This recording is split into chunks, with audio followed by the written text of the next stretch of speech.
قصہ خوانی ایک قدیم فن ہے۔ قصے سننا نہ صرف بچوں میں بلکہ بڑوں میں بھی یکساں مقبول ہے۔ قدیم زمانے میں بادشاہ قصہ خوانی کے لیے شاہی قصہ گو رکھا کرتے تھے، جن کا کام قصہ خوانی کرنا اور ان کو محسوس کرنا ہوتا تھا۔ قصہ چاہے فرضی ہو یا حقیقت پر مبنی، اس کے سننے والا اس کے سحر میں گم ہو جاتا ہے۔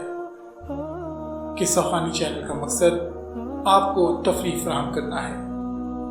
یہاں آپ کو بالعموم سبق آموز سچی کہانیاں، مزاح سے بھرپور کہانیاں اور بالخصوص اسلامی و اصلاحی واقعات پر مبنی قصے سننے کو ملیں گے۔ لہٰذا ہمارے چینل قصہ خوانی کو سبسکرائب کر لیں تاکہ آپ ہماری حوصلہ افزائی کر سکیں اور ہم آپ کے لیے مزیدار اور دلچسپ قصے لے کر آتے رہیں۔ انشاءاللہ جلد ایک نئے قصے کے ساتھ حاضر ہوں گے۔ تب تک کے لیے اللہ نگہبان۔